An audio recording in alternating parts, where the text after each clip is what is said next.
ಸರ್ವರಿಗೂ ರಾಷ್ಟ್ರೀಯ ಕ್ರೀಡಾ ದಿನದ ಶುಭಾಶಯಗಳು. ಈ ದೇಶದ ಮಹಾನ್ ಹಾಕಿಪಟು, ಹಾಕಿ ಮಾಂತ್ರಿಕ, ನಮ್ಮ ನೆಚ್ಚಿನ ಮೇಜರ್ ಧ್ಯಾನ್ ಚಂದ್ ಅವರ ಒಂದು ಜನ್ಮದಿನದ ಪ್ರಯುಕ್ತ ನಾವು ಈ ಒಂದು ಕ್ರೀಡಾ ದಿನವನ್ನು ಆಚರಣೆ ಮಾಡ್ತೀವಿ. ಇವತ್ತು ನಾವು ಧ್ಯಾನ್ ಚಂದ್ ಅವ್ರ ಬಗ್ಗೆ ತಿಳ್ಕೊಳ್ಳೋದು ಅಷ್ಟೇ ಮಹತ್ವವಾಗಿದೆ. ಯಾಕಂದರೆ ಅವತ್ತಿನ ಒಂದು ಕಾಲಘಟ್ಟದಲ್ಲಿ, ಸ್ವಾತಂತ್ರ್ಯ ಪೂರ್ವದಲ್ಲಿ, ಇಡೀ ಒಂದು ಭಾರತದಲ್ಲಿ ಸ್ವತಂತ್ರ ಸಂಗ್ರಾಮ ನಡೀತಕ್ಕಂಥ ಸಂದರ್ಭದಲ್ಲಿ ಈ ನಮ್ಮ ಧ್ಯಾನ್ ಚಂದ್ ಅನ್ನುವಂಥ ಒಂದು ಮಾಣಿಕ್ಯ ಈ ದೇಶದ ಒಂದು ಗೌರವವನ್ನು ಇಡೀ ವಿಶ್ವದಲ್ಲಿ ಪಸರಿಸಿದ ಒಂದು ಕೀರ್ತಿ ಅವರಿಗೆ ಸಲ್ತಾ ಇದೆ. ಯಾಕಂದರೆ ನಮ್ಮ ಈ ಧ್ಯಾನ್ ಚಂದ್ ಅನ್ನುವಂಥ ಒಂದು ಮಾಣಿಕ್ಯ ಒಂದು ಮಹಾನ್ ಲೆಜೆಂಡ್ರಿ ಪ್ಲೇಯರ್ ಆದಂಥ ಇವರು ನಮಗೆ ಆಗಸ್ಟ್ 29, 1905 ಅಲಹಾಬಾದ್ನಲ್ಲಿ ಜನಿಸ್ತಾರೆ. ಆನಂತರದಲ್ಲಿ ಇವರು ಹುಟ್ಟನು ಮತ್ತು ಆಮೇಲೆ ಇವರ ಬೆಳವಣಿಗೆಯನ್ನು ನಾವೆಲ್ಲರೂ ಭಾಳಷ್ಟು ನೋಡಿದಾಗ ಭಾಳ ಬಡತನ ಇರ್ತದೆ ಇವರಿಗೆ. ಇವರು ತಂದೆ ಸೈನಿಕ ಒಂದು ವೃತ್ತಿಯಲ್ಲಿ ಭಾರತದ ಸೈನ್ಯದಲ್ಲಿರ್ತಾರೆ. ಇವರು ಸಹ ವಿದ್ಯಾಭ್ಯಾಸ ಇವ್ರಿಗೆ ಅಷ್ಟೊಂದು ತಲೆಗೆ ಹತ್ತೋದಿಲ್ಲ. ಆದರೆ ಇವರಿಗೊಂದು ಹಠ ಇರುತ್ತೆ, ಒಂದು ಹವ್ಯಾಸ ಇರ್ತದೆ. ಹಾಕಿ ಆಡಬೇಕು.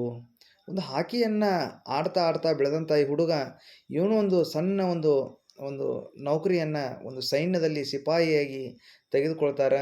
ನಂತರದಲ್ಲಿ ಇವರು ಹಾಕಿಗೆ ಬಹಳಷ್ಟು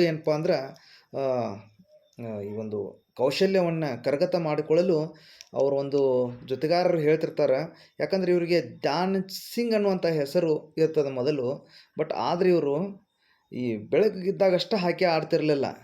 ರಾತ್ರಿ ಹೊತ್ತು ಸಹ ಅವತ್ತಿನ ಕಾಲದಲ್ಲಿ ಏನು ವಿದ್ಯುತ್ ಇರೋಂಗಿಲ್ಲ, ಕರೆಂಟ್ ಇರೋಂಗಿಲ್ಲ. ಸೊ ಹಾಗಾಗಿ ಅವರು ಏನು ಮಾಡ್ತಾರಂದ್ರೆ ಒಂದು ಚಂದ್ರನ ಬೆಳಕಿನಲ್ಲಿ ರಾತ್ರಿಯೆಲ್ಲ ಹಾಕಿಯನ್ನು ಆಡ್ತಾಯಿದ್ರು ಅಂತ ಹೇಳ್ತಾರೆ. ಸೊ ಎಂಥ ಒಂದು ಪರಿಶ್ರಮ ಇರಬಹುದು ಅವ್ರದ್ದು ಅನ್ನೋದನ್ನು ನಾವು ಈ ಮೂಲಕ ತಿಳಿದುಕೊಳ್ಳಬಹುದು. ಅಗದಿ ಭಾಳಷ್ಟು ಕಠಿಣ ಒಂದು ಪರಿಸ್ಥಿತಿಗಳಲ್ಲಿ ಇವರು ಬೆಳೀತಾರೆ. ಇವರು ಹಾಕಿಯನ್ನು ಕಂಡಂಥ ಒಬ್ಬರ ಸೈನ್ಯದಲ್ಲಿರ್ತಕ್ಕಂಥ ಒಬ್ಬ ಆಫೀಸರ್ ಇವರನ್ನು ಗುರುತಿಸಿ ಇವ್ರನ್ನ ನ್ಯೂಜಿಲ್ಯಾಂಡ್ಗೆ ಕಳಿಸ್ತಾರೆ. ಆ ಸಂದರ್ಭದಲ್ಲಿ ಅವ್ರು ಹೇಳಿದಂಥ ಮಾತು ನಮಗಿನ್ನೂ ಸಹ ನಮ್ಮ ಮನಸ್ಸಿನಲ್ಲಿ ಒಂದು ನೋವನ್ನು ಉಂಟು ಮಾಡ್ತದೆ. ಯಾಕಂದ್ರೆ ಆ ಒಂದು ನ್ಯೂಜಿಲ್ಯಾಂಡ್ ಹೋಗುವಂಥ ಸಂದರ್ಭದಲ್ಲಿ ಅವ್ರ ಹತ್ತಿರ ಹಾಕ್ಕೊಳ್ಳಿಕ್ಕೆ ಬಟ್ಟೆಗಳು ಸರಿಯಾಗಿ ಇರೋಂಗಿಲ್ಲ, ಶೂಸ್ ಇರೋಂಗಿಲ್ಲ. ಅಂಥ ಸಂದರ್ಭದಲ್ಲಿ ಒಂದು ನ್ಯೂಜಿಲ್ಯಾಂಡ್ ಅನ್ನುವಂಥ ಒಂದು ದೇಶಕ್ಕೆ ಹೋಗಿ ಸುಮಾರಾಗಿ 36 ಗೋಲ್ಗಳನ್ನು ಹೊಡೆದಂಥ ಒಬ್ಬ ಮಹಾನ್ ಒಂದು ಹಾಕಿ ಪಟು ಅಂತ ಹೇಳ್ಬೋದು. ಆ ನಂತರದಲ್ಲಿ ಇವರ ಒಂದು ಕೀರ್ತಿ ಯಾವ ಮಟ್ಟಿಗೆ ಬೆಳೀತಂದ್ರೆ 1932ರಲ್ಲಿ ಆ ಸಂದರ್ಭದಲ್ಲಿ ಒಂದು ಒಲಿಂಪಿಕ್ಸ್ ಕ್ರೀಡೆ ಅಮೇರಿಕಾದಲ್ಲಿ ಲಾಸ್ ಏಂಜಲ್ಸಲ್ಲಿ ನಡೀತಾ ಇರ್ತದೆ. ಸೊ ಅಂಥ ಸಂದರ್ಭದಲ್ಲಿ ಅವರು ಏನು ಮಾಡ್ತಾರಂದ್ರೆ ಭಾಳಷ್ಟು ಒಂದು ಸಮಸ್ಯೆಗಳಿಂದ, ಕಷ್ಟಗಳಿಂದ ಲಾಸ್ ಏಂಜಲೀಸ್ ಅನ್ನುವಂಥ ಒಂದು ಪಟ್ಟಣವನ್ನು ಅಮೇರಿಕಕ್ಕೆ ಹೋಗ್ತಾರೆ. ಸೊ ಭಾಳಷ್ಟು ಇವರಲ್ಲಿ ದುಡ್ಡು ಇರೋಂಗಿಲ್ಲ, ಉಳ್ಕೊಳ್ಳೋಕ್ಕೆ ಏನೂ ಇರೋಂಗಿಲ್ಲ. ಅಂಥ ಸಂದರ್ಭದಲ್ಲಿ ಫೈನಲ್ಸ್ನಲ್ಲಿ, ಅದು ಒಲಿಂಪಿಕ್ ಫೈನಲ್ಸ್ನಲ್ಲಿ ಅಮೇರಿಕಾವನ್ನು ಸೋಲಿಸಿ ಭಾರತದ ಒಂದು ಮುಡಿಗೆ ಬಂಗಾರವನ್ನು ತಂದಿಟ್ಟಂಥ ಬಂಗಾರದ ವ್ಯಕ್ತಿ ಅದು ಧ್ಯಾನ್ ಚಂದ್ ಅವರು ಅಂತ ಹೇಳ್ಬೋದು. ನಂತರದಲ್ಲಿ ಇವರು ಅನೇಕ ಒಂದು ಗೋಲ್ಗಳನ್ನು ಗಳಿಸ್ತಾರೆ. ಬಹಳ ಇಲ್ಲಿ ಮುಖ್ಯವಾಗಿ ಅವ್ರ ಬಗ್ಗೆ ಹೇಳಬೇಕಂದ್ರೆ ಅದು 1936ರ ಬರ್ಲಿನ್ ಒಲಿಂಪಿಕ್ಸ್ ಅಂತ ಹೇಳ್ಬಹುದು. ಯಾಕಂದರೆ ಬರ್ಲಿನ್ ಒಲಿಂಪಿಕ್ಸ್ನಲ್ಲಿ ಜರ್ಮನಿ ಅನ್ನುವಂಥ ಒಂದು ಬಲಿಷ್ಠ ತಂಡ ನಮ್ಮ ದೇಶಕ್ಕೆ ಎದುರಾಳಿಯಾಗಿರ್ತೈತೆ. ಅದು ಫೈನಲ್ಸ್ನಲ್ಲಿ. ಆ ಫೈನಲ್ಸ್ನಲ್ಲಿ ಆ ಒಂದು ಫೈನಲ್ ಪಂದ್ಯವನ್ನು ನೋಡಲಿಕ್ಕೆ ಒಂದು ಜರ್ಮನಿಯ ತಾನಾಶಾ ಸರ್ವಾಧಿಕಾರಿಯಾದಂಥ ಯಾರಪ್ಪ ಅಂದ್ರೆ ಹಿಟ್ಲರ್ ಅವರು ಆ ಒಂದು ಮೈದಾನಕ್ಕೆ ಬಂದಿರ್ತಾರೆ. ಹಿಟ್ಲರ್ ನಮಗೆಲ್ಲರಿಗೂ ಗೊತ್ತೇ ಇದೆ ಎಂಥ ಒಬ್ಬ ಸರ್ವಾಧಿಕಾರಿ ಒಂದು ವ್ಯಕ್ತಿ ಅನ್ನೋದು. ಅವರ ದೇಶ ಗೆಲ್ಲಲೇಬೇಕು ಅನ್ನುವಂಥ ಒಂದು ಒಂದು ಅತಿ ಆಸೆಯನ್ನು ಇಟ್ಕೊಳ್ಳೋಂಥ ಒಂದು ವ್ಯಕ್ತಿ ಅವನು ಹಿಟ್ಲರ್. ಸೊ ಆದರೆ ಆ ಒಂದು ಪಂದ್ಯ ನಡೆದಾಗ ಏನಾಗುತ್ತಂದ್ರೆ ಭಾಳಷ್ಟು ಮೈದಾನವನ್ನು ಒದ್ದೆಯಾಗಿ ಮಾಡಿರ್ತಾರೆ. ಯಾಕಂದರೆ ನಮ್ಮ ಭಾರತೀಯರ ಹತ್ರ ಒಳ್ಳೆಯ ಶೂಜ್ ಇರೋಂಗಿಲ್ಲ, ಅವ್ರಿಗೆ ಗೊತ್ತಿತ್ತು. ಅದಕ್ಕಾಗಿ ಒಂದು ಪಂದ್ಯವನ್ನು ಗೆಲ್ಲಬೇಕನ್ನುವಂಥ ಒಂದು ಕುತಂತ್ರವೂ ನಡೆದಿರುತ್ತೆ. ಆದರೆ ನಮ್ಮ ಧ್ಯಾನ್ ಚಂದ್ ಅವರು ಆ ಒಂದು ಶೂಸನ್ನು ಕಳೆದಿಟ್ಟು ಒಂದಷ್ಟು ಆಡಿದ್ದು ಉಂಟಂತೇಳಿ ಇತಿಹಾಸದಲ್ಲಿ ಇದೆ.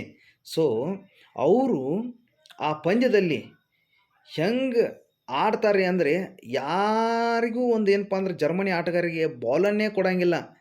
ಅವಾಗ 8 ಗೋಲ್ ಭಾರತ ಗಳಿಸಿದರೆ, ಕೇವಲ ಒಂದೇ ಒಂದು ಗೋಲನ್ನು ಯಾರು ಗಳಿಸ್ತಾರಂದರೆ ಜರ್ಮನಿಯವರು ಗಳಿಸ್ತಾರೆ. ಭಾರತ ವಿಜಯ ಆಗುತ್ತೆ. ಪದಕವನ್ನು ತನ್ನ ಕೊರಳಿಗೆ ಹಾಕಿಕೊಳ್ಳುತ್ತೆ. ಅದೇ ಒಂದು ಸಂದರ್ಭದಲ್ಲಿ ನಾವೆಲ್ಲರೂ ಮನಗಾಣಬೇಕು ಒಂದು ವಿಷಯವನ್ನು. ಯಾಕಂದ್ರೆ ಹಿಟ್ಲರ್ಗೆ ಸಿಕ್ಕಾಪಟ್ಟೆ ಕೋಪ ಬಂದ್ಬಿಡುತ್ತೆ. ಯಾಕಂದರೆ ಗೆಲ್ಲಬೇಕು ಯಾರು? ಜರ್ಮನಿಯವರು. ಜರ್ಮನಿ ಶ್ರೇಷ್ಠ ಅನ್ನುವಂಥ ಒಂದು ಏನಪ್ಪ ಅಂದ್ರೆ ಅವರಲ್ಲಿ ಒಂದು ಅಹಂ ಇರುತ್ತೆ. ಅಹಂ ಏನಾಗಿರ್ತದೆ, ಹೋಗಿ ನುಚ್ಚು ನೂರಾಗಿರ್ತಾವೆ ಅವ್ರ ಕನಸು. ಹಾಗಾಗಿ ಏನಪ್ಪ ಅಂದರೆ ಇವತ್ತಿನ ಒಂದು ಸಂದರ್ಭದಲ್ಲಿ ಅವರು ಪಂದ್ಯದ ಮಧ್ಯದಲ್ಲಿ ಬಿಟ್ಟು ಹೋಗಬೇಕಾಗುತ್ತಾ ಅಂತ ಪರಿಸ್ಥಿತಿ ಬರುತ್ತೆ. ಅವರು ಕೊನೆಗೆ ಬಂದು ನಮ್ಮ ಧ್ಯಾನ್ ಚಂದ್ ಅವರ ಸ್ಟಿಕ್ಕನ್ನು ಒಡೆದು ಚೂರು ಚೂರು ಮಾಡಿ ಇದರಲ್ಲಿ ಏನೋ ಒಂದು ಅಯಸ್ಕಾಂತ ಇಟ್ಟಿದ್ದಾರೆ, ಏನೋ ಒಂದು ಚುಂಬಕವನ್ನು ಇಟ್ಟಿದ್ದಾರೆ ಅನ್ನುವಂಥ ಒಂದು ಮಾತುಗಳನ್ನು ಸಹ ಆಡ್ತಾರೆ. ಆದರೆ ನಮ್ಮ ಧ್ಯಾನ್ ಚಂದ್ರ ಒಂದು ಏನಪ್ಪ ಅಂದ್ರೆ ಸ್ಟಿಕ್ಕಲ್ಲಿ ಏನೂ ಇರೋಂಗಿಲ್ಲ, ಹಾಕಿ ಸ್ಟಿಕ್ಕಲ್ಲಿ. ಸೊ ಮತ್ತೆ ಮಾರನೇ ದಿನ ಅದೇ ಹಿಟ್ಲರ್ ಅವರು, ನಮ್ಮ ಹಿಟ್ಲರ್ ಮುಂದೆ ನಿಂದ್ರಾಕೆ ಎಲ್ಲರೂ ಗಡ ನಡುಗ್ತಿರ್ತಾರೆ. ಅಂಥ ಸಂದರ್ಭದಲ್ಲಿ ಹಿಟ್ಲರ್ ಅವ್ರ ಹತ್ರ ನಮ್ಮ ಧ್ಯಾನ್ ಚಂದ್ ಅವ್ರು ಹೋಗ್ತಾರೆ. ಧ್ಯಾನ್ ಚಂದ್ ಅವ್ರು ಕೇಳ್ತಾರೆ,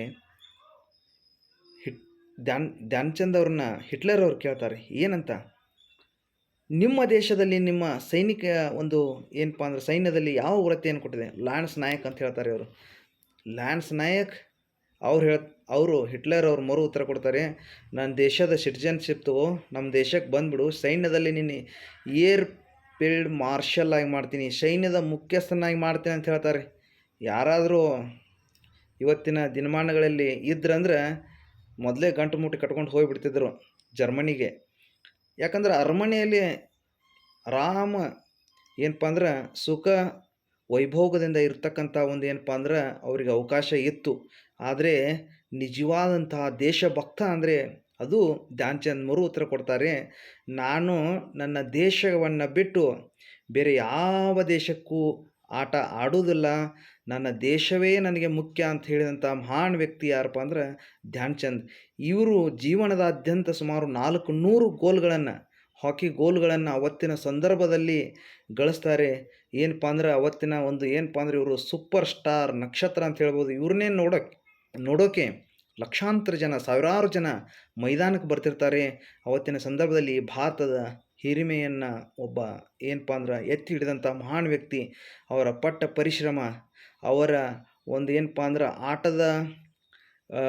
ಆಟಕ್ಕೆ ಇರ್ತಕ್ಕಂಥ ಅಭಿರುಚಿ, ಆಮೇಲೆ ಅವರು ದೇಶಭಕ್ತಿ ನಮ್ಮ ಎಲ್ಲ ಇಡೀ ಭಾರತೀಯ ಯುವಕರಿಗೆ ಸ್ಫೂರ್ತಿ ಅಂತ ಹೇಳ್ಬೋದು. ಅವರ ಒಂದು ಏನಪ್ಪ ಅಂದ್ರೆ ಇವತ್ತಿನ ಎಲ್ಲ ಕ್ರೀಡಾಪಟುಗಳಿಗೆ ಅವರೇ ಒಂದು ಮಾದರಿ ಅಂತ ಹೇಳ್ಬೋದು. ಹಾಗಾಗಿ ನಾವೆಲ್ಲರೂ ಇವತ್ತಿನ ದಿನ ಮೇಜರ್ ಧ್ಯಾನ್ ಚಂದ್ ಅವರನ್ನು ಸ್ಮರಿಸೋಣ. ನಾವು ಸಹ ಅವರಿಗೆ ಒಂದು ಸೆಲ್ಯೂಟನ್ನು ಹೇಳೋಣ ಅಂತ ಹೇಳ್ತಾ ನನ್ನ ಮಾತುಗಳಿಗೆ ವಿದಾಯ ಹೇಳ್ತೀನಿ. ಜೈ ಹಿಂದ್.